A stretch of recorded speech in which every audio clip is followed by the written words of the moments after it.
Olá pessoal, tudo bem com vocês? Hoje a gente vai falar um pouco sobre protocolos de roteamento dinâmico. Na verdade é uma introdução, vou mostrar para vocês alguns protocolos. Nas últimas aulas falamos sobre roteamento, sobre o equipamento roteamento, como que a gente configura, qual que são as funções do roteador. Falamos sobre roteamento estático e hoje a gente vai falar um pouquinho sobre roteamento dinâmico. Algumas características e do roteamento dinâmico também com Packet Tracers, vocês vão ver que é bem mais rápido, bem mais simples de fazer, tá? Então, pessoal, só recapitulando então, função do roteador, fazer que duas redes diferentes consigam se comunicar, interconectar duas redes diferentes, ok? Quando eu tenho um conjunto de roteadores, dois ou mais roteadores, que eu começo a ter redes que não são conectadas diretamente àquele roteador que eu estou conectando, eu preciso inserir rotas estáticas ou dinâmicas nesse roteador, Nas aulas anteriores, eu ensinei vocês como fazer essas rotas estáticas, tá? E hoje, então, a gente vai dar uma olhada como fazer essas rotas dinâmicas, tá? Então, ó, processo de roteamento é efetuado para se transmitir um pacote de dados entre dispositivos de redes diferentes. Ok, isso aqui está ok. Ele aprende, no caso do roteamento dinâmico, ele aprende como transmitir um pacote a uma rede desconhecida para ele. Ele não sabe onde está, ele não sabe o caminho correto, tá? Ele vai aprender qual que é o próximo salto, E assim por diante. Os outros roteadores na sequência, ele sempre vai saber o próximo salto, até que esse pacote encontre o seu destino final, tá? Então, o roteador aprende como transmitir um pacote a uma rede desconhecida, uma rede remota, através da comunicação com seus roteadores adjacentes, ou seja, seus roteadores vizinhos, tá? Isso a gente chama de roteamento dinâmico. Ou através do administrador, que foi o que a gente fez lá, roteamento estático, tá? Todas essas informações, seja ela estática ou dinâmica, ficam armazenadas no que a gente chama de tabela de roteamento, tá? Então, nesse próximo slide aqui, ó, a gente vai ver isso no Packet Tracer também, tá? Vai ter algumas diferenças que a gente vai utilizar o console, na verdade o terminal dos roteadores para fazer as configurações hoje. E a gente vai ter a oportunidade de dar um comando lá que aparece essa tabela de roteamento. Mas nesse slide aqui, ó, por exemplo, eu tenho dois roteadores, tá? No roteador, o primeiro roteador aqui, ó, eu tenho a rede 11, Então eu tenho 11.1, 11.15, 16, 17, 18, 19. Da mesma forma, eu tenho aqui a rede 12, aqui eu tenho a rede 21 e aqui eu tenho a rede 22. Então, para esse primeiro roteador aqui, ó, ele mostra, quando ele tem esse C na frente, ó, isso aqui é a tabela de roteamento, ele mostra aqui o que é C, são as redes que estão diretamente conectadas com esse roteador, tá? Então, ele fala, ó, a rede 0, 12.0 e a 20.0 está conectada diretamente a esse roteador, que está aqui, ó, 11, 12 e a 20 que está aqui, tá? Então ele fala que está conectado diretamente e fala qual que é a interface que está conectado diretamente aqui, tá? Esse R, no caso aqui, ele quer dizer que é o protocolo de roteamento RIP. É um dos protocolos que a gente vai ver hoje e ele eu vou pegar como exemplo também, como exemplo prático para a gente fazer no Packet Tracer, tá? Então aqui ele está falando que através do protocolo RIP, ele encontrou a rede 21 e a rede 22, que são as redes do outro lado aqui, tá? Da mesma forma, nessa tabela de roteamento que refere a esse roteador, ele está falando que tem essas três redes conectadas diretamente, essas são as interfaces que essas redes estão conectadas, e através do protocolo RIP, ele encontra que é a 11 e a 12, tá bom? Então isso é a tabela de roteamento. É a descrição de redes remotas adjacentes e qual que é a forma de conexão dessas redes.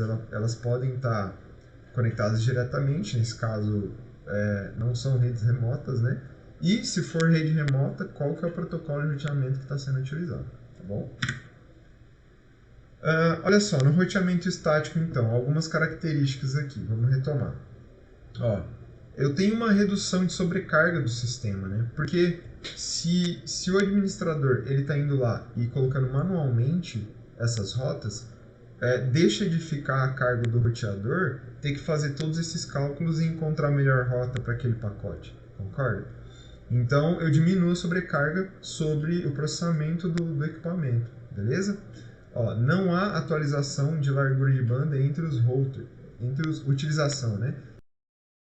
Entre os routers, porque eles não precisam ficar trocando informação, né? Quando é dinâmico, eles precisam a todo momento ficar atualizando as informações, caso um link caia, caso algum link esteja sobrecarregado, né? Eles precisam atualizar os seus vizinhos, né? No caso do roteamento estático, não. De novo, tudo fica a cargo do administrador, tá? Segurança também está toda no controle do administrador. Isso aqui, na verdade, tem dois lados, né? Pode ser seguro, caso o administrador administre bem, ou não. Pode ter erros, né? Como fica ali no modo humano de gerenciar isso, pode ocorrer erros ali humanos que pode comprometer também o sistema, tá? Atualização manual das tabelas de roteamento, também. O administrador tem que fazer isso. Não é viável em redes de grande porte. Em muitos roteadores, eu tenho uma área muito grande que pode ter muitas ocorrências, fica difícil a administração com o roteamento estático, tá? Já no dinâmico, utiliza protocolos de roteamento para se comunicar com routers vizinhos e automaticamente gera aquela tabela de roteamento que a gente viu, né? Então, vai simplificar o gerenciamento da rede, é viável em redes de grande porte, utiliza a largura de banda, porque já que é um protocolo, esse protocolo vai ficar enviando e recebendo mensagens entre os roteadores, né? Requer processamento dos equipamentos, menor controle do administrador. Então, o administrador ele só vai monitorar ali, mas a grande parte do trabalho de roteamento vai ser feito pelos protocolos. Então, caso caia um link, caso ocorra qualquer problema na rede, que é necessário atualizar essas rotas de roteamento com outras rotas, os próprios roteadores vão conversar entre si através desses protocolos e vão resolver o problema, tá? O administrador, é claro que ele vai ter que ter controle disso tudo, ele tem que estar sabendo tudo que está acontecendo, mas geralmente, para problemas comuns, corriqueiros, os protocolos de roteamento estão prontos para isso, ok? Pessoal, um protocolo de roteamento dinâmico, ele vai procurar a melhor rota para um pacote encontrar o seu destino final, né? Então tem lá diversos caminhos, diversas possibilidades e um protocolo de roteamento dinâmico que encontra a melhor rota, né? E baseado em que ele encontra essa melhor rota? Então, ele pode avaliar a largura de banda, né? Então, nem sempre vai ser o menor caminho, né? Ele pode ser somente na largura de banda. Então, ele vai procurando as bandas com maior taxa, né, de transmissão para chegar até o seu destino, tá? Pode ser atraso naquele momento, então ele avalia o atraso daquele enlace, né, de ponto a ponto, ele calcula todo o atraso até o destino e ele verifica se aquele é o melhor caminho ou não. Carga, volume de atividade, confiabilidade, taxa de erro, se está tendo muita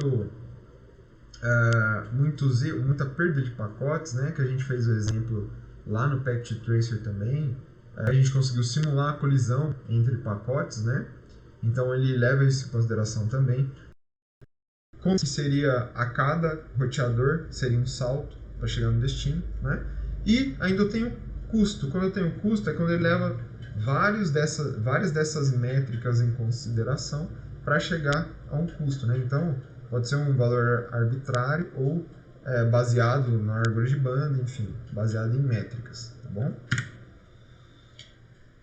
Eu tenho, então, falando de roteamento dinâmico, dois grupos, tá? O primeiro grupo é o IGP, Protocolo de Roteamento Interior. tá? É quando eu tenho uma área autônoma. Então eu estou cuidando, por exemplo, de uma área metropolitana e aquela área está sob minha administração. Então eu tenho uma IGP, né? Protocolo de Roteamento Interior. Quais são exemplos de protocolos IGP, né? Quais protocolos são específicos para áreas autônomas? Eu tenho o RIP, tenho IGRP, tenho EIGRP e tenho OSPF, tá? Na verdade, os mais comuns, assim, pelo menos para estudo, que encontra mais material, é RIP, RIP versão 2 e OSPF, tá bom? O RIP ele é um pouco mais simples, ele tem menos configurações, né? E o OSPF já dá uma diversidade maior de recursos para gerenciar a rede, tá? Além desses, eu tenho o EGP, né? Então eu tenho o IGP, que é para roteamento interior, e eu tenho o EGP, que é para roteamento exterior. É quando eu junto várias áreas autônomas, né? E consigo gerenciar todas elas, beleza? Então olha aqui na figura, ó.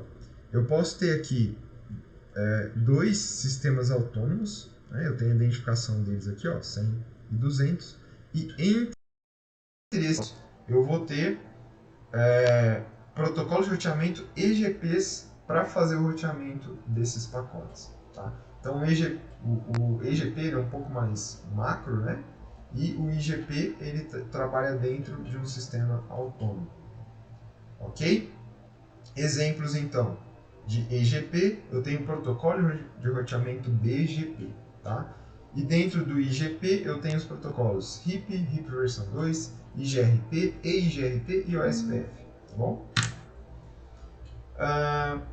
Olha só, eu tenho duas classes, vamos dizer assim, de avaliações também, além das métricas, para avaliar quais são os melhores caminhos ou o melhor caminho até o destino, tá?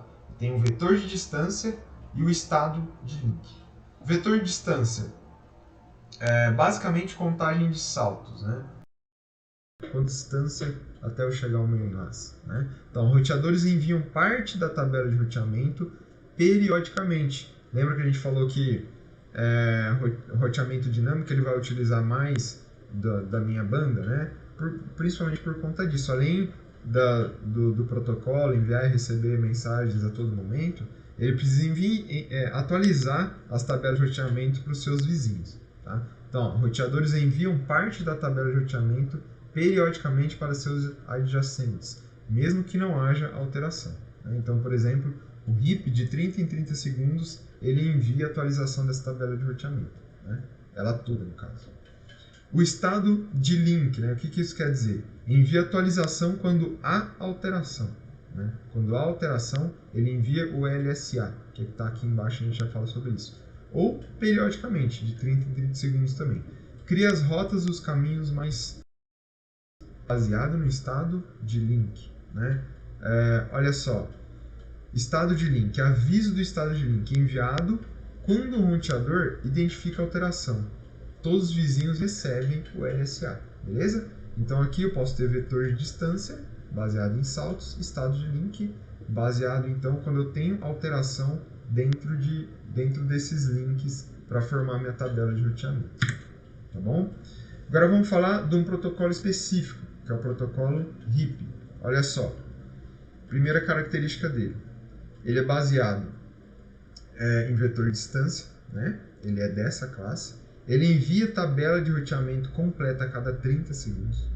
Utiliza como métrica apenas o número de saltos, então ele é um pouco mais simples, né? Pode ser que o número de saltos não seja a melhor forma de eu calcular o melhor caminho, né? Ele pode ser o mais curto, mas nem sempre vai ser o melhor, que aquele caminho esteja com o tráfego no máximo naquele momento, né? Limita a contagem máxima de saltos a 15. Então, dentro de um caminho de 15 roteadores, eu posso utilizar o RIP, né? 15 roteadores já é muita coisa. O RIP, geralmente, ele é suficiente para quando eu tenho poucos roteadores, tá bom? Eu ainda tenho o RIP versão 2. A única diferença do RIP versão 1 para versão 2 é que o versão 2 ele suporta VLSM, tá? Professor, mas o que é VLSM? Olha só, a gente fez o cálculo de subredes, né? Então a gente pegou uma rede, um 9268.10.0, por exemplo, e quebrou ela em subredes, né? Então eu peço para vocês nas atividades, calcule as subredes para a gente obter 4 subredes, ou assim por diante, tá? O VLSM é quando eu quebro novamente essas subredes, né? Então vamos supor, eu falo para vocês, ó, esse P, o 9268.10.0, eu quero que vocês criem 4 subredes, né? Então eu vou criar a subrede 1, a 2, a 3 e a 4. Daí novamente eu vou falar para vocês, ó, agora vocês pegam a subrede 1 e quebrem ela em 4 de novo, né? Então eu criei mais um degrau aí na minha hierarquia, beleza? Então isso é VLSM, né? Então seriam redes flexíveis no caso. Reaper versão 1 ele não identifica essas subredes, né? Subredes das subredes. Reaper versão 2 já consegue identificar, já consegue trabalhar com esse tipo de rede, tá bom? E o SPF, olha só, geralmente redes de grande porte, propagação de informações. A adição envia toda a tabela, ele envia só as alterações, né? Então é uma atualização incremental. O RIP, que a gente acabou de falar, ele envia a tabela completa. Ele trabalha da seguinte forma, ele elege um router responsável e essa tabela é a que vai prevalecer para toda região autônoma que a gente determina para o protocolo SPF trabalhar, né? Então eu tenho esse roteador responsável e tenho um backup desse roteador, caso esse roteador dê problema. Então eu tenho o DR e o backup do DR, beleza? Então o DR ele é responsável por estabelecer adjacências entre os demais roteadores, tá? Garante que todos os roteadores tenham tabelas de roteamento idênticas, tá? Então esse cara aqui, o DR, como todos os roteadores vão pegar dele a tabela de roteamento, todos avisam ele, né? Para esse cara, geralmente ele vai ficar lá no núcleo da rede. Todos avisam ele das alterações e ele distribui para os demais, né? Fica centralizado isso então. E ele utiliza o protocolo de tipo link state. Ok? Pessoal, vamos para um exemplo então. Eu vou abrir aqui o meu Packet Tracer. Olha só, da mesma forma que a gente fez da outra vez, eu montei aqui um cenário, tá? Eu vou mostrar para vocês, eu vou digitar aqui, ó, vou pegar um bloco de notas. Então essa aqui é a rede 192.68.40.0, tá? Essa aqui é a 40. Essa aqui é a 10. 92.168.10.0.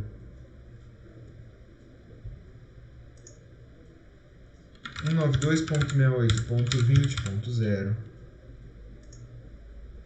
192.68.30.0.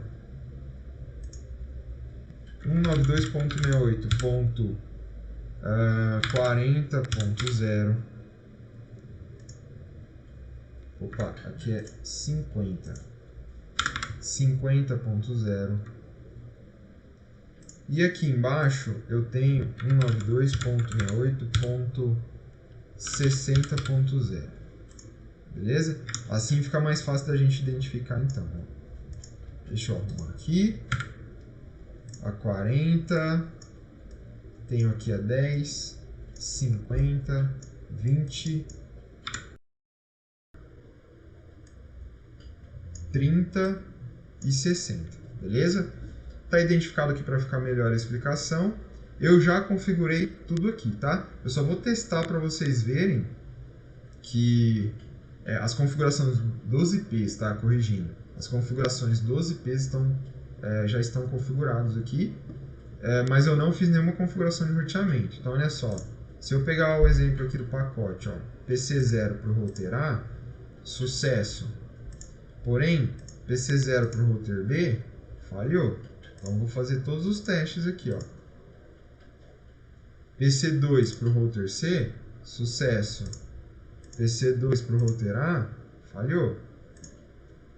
Vamos lá, PC1 para o PCB, sucesso. PC1 para o PCA, falhou também, beleza? Então, eu não tenho configurações de roteamento.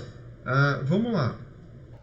Então, como exemplo, pessoal, eu vou mostrar para vocês como que a gente configura o protocolo RIP aqui no Packet Tracer, tá? Tem duas possibilidades. Ok, eu vou abrir aqui o router A, vou mostrar para vocês. Eu poderia configurar direto aqui na interface gráfica, tá? Mas para ter um exemplo um pouco mais real com vocês, eu vou abrir aqui o CLI, tá? Então vocês vão clicar aqui no CLI e a gente vai fazer a configuração aqui. Vou explicando cada comando para a gente configurar o protocolo de roteamento RIP, ok? Pessoal, diferente do roteamento estático, que eu tenho que ficar pensando nas rotas, quem vai calcular as rotas agora vai ser o protocolo de roteamento, beleza? A única coisa que eu tenho que fazer vamos chamar assim, eu tenho que publicar as redes que estão conectados nesse roteador, tá? Então, ó, no roteador A, por exemplo, quais redes eu tenho conectado no roteador A? Eu tenho 10, a rede 40 e a rede 30. Então eu tenho que publicar, através do protocolo de roteamento RIP, essas três redes que estão conectadas diretamente no roteador A, beleza? Eu vou fazer isso nos três roteadores e pronto.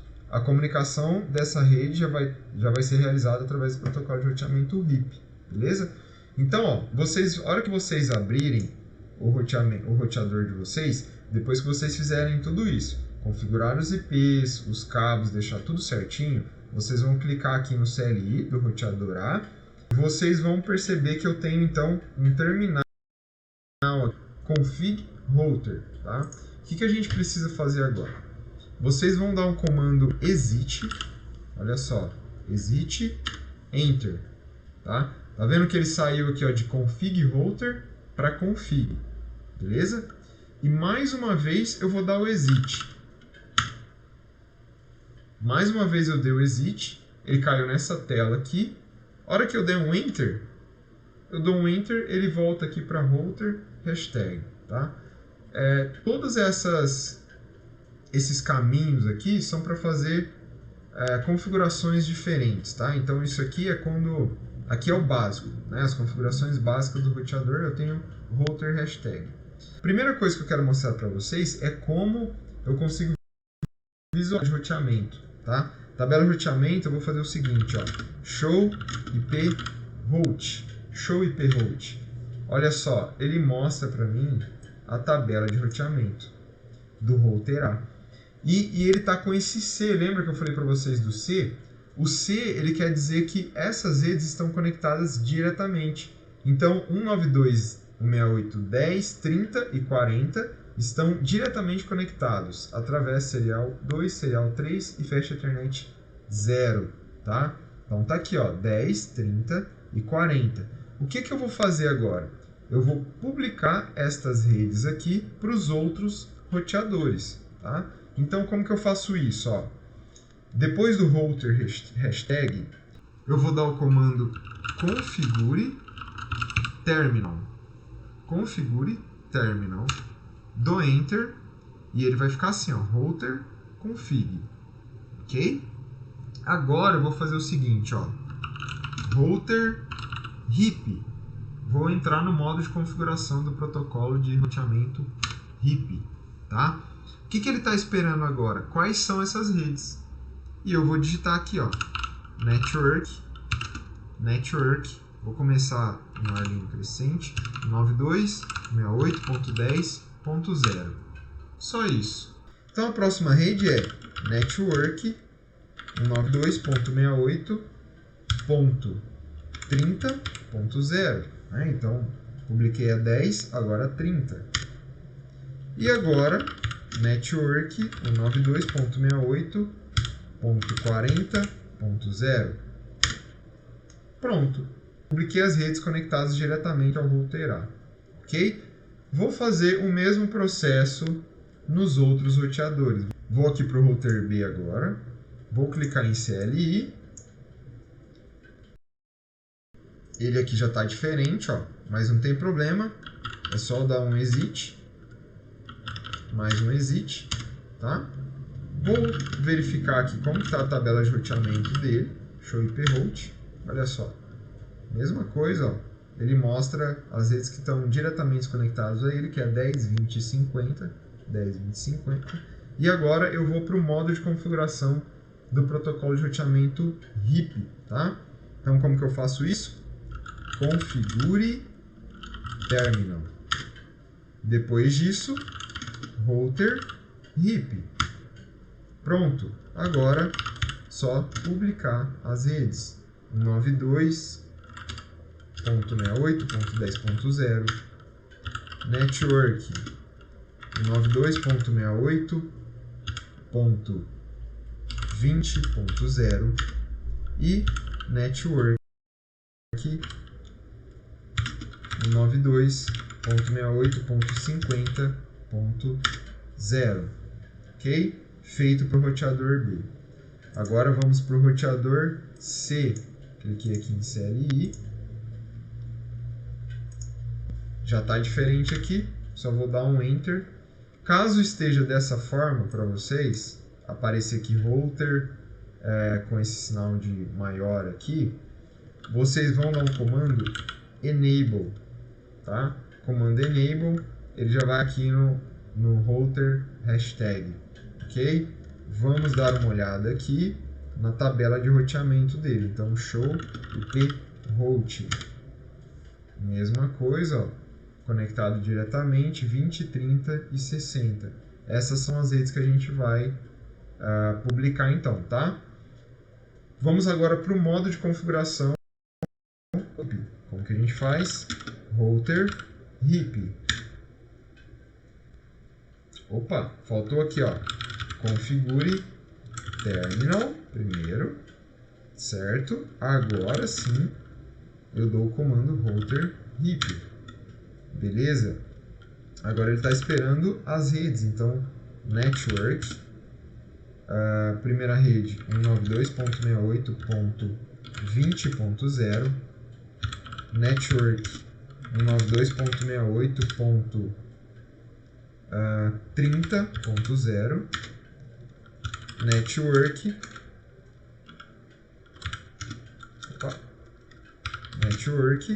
192.168.60.0.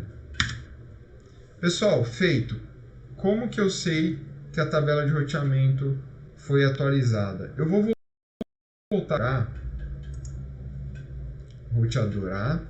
Eu tenho que voltar para o router hashtag, então eu vou dar um exit, um enter, e novamente eu vou verificar se dessa vez o roteador A consegue enxergar todas as redes dessa rede, né? Desse sistema autônomo. Então, na verdade aqui é show IP route. Vou ampliar aqui para vocês. Olha só, pessoal. Agora ele tem que a rede 10 está conectado diretamente. Estou aqui no roteador A. A rede 20, que é essa aqui, ó. Ele falou que através do protocolo RIP, via 10.2, que é essa interface, ele consegue chegar na 20, ou via 192.68.30.1, que é essa aqui, ó. Ele também consegue conectar a 20. Então ele vê todas as possibilidades aqui, tá? O que mais? A 30 está diretamente conectado, que é essa aqui. A 40 está diretamente conectado, que é essa. Ele fala que através do protocolo RIP, ele encontrou a rede 50, que é essa de cima, né? É essa aqui, ó. RIP 192.68.50 via 192.68.10.2, que é essa interface, serial 2, certo? E também a RIP, ele encontrou a 60 via o 926831. Né? Encontrou a 60 via 31. Então pronto, ele montou uma tabela de roteamento aqui, onde ele tem todas as cidades, tá? Então eu poderia colocar aqui até 15 saltos, tá? Um detalhe aqui, ó. O HIP, ele fala que encontrou a 60, que é essa, via o 926831, e esse 1 aqui, ó, 120/1, quer dizer que é um salto. Então ele precisa de um salto para atingir a 60. Então, no caso, ele pode ir até 60, aliás, até 15 saltos o HIP vai funcionar. Então, poderia ter 15 roteadores aqui adjacentes que iria funcionar. Ok, pessoal?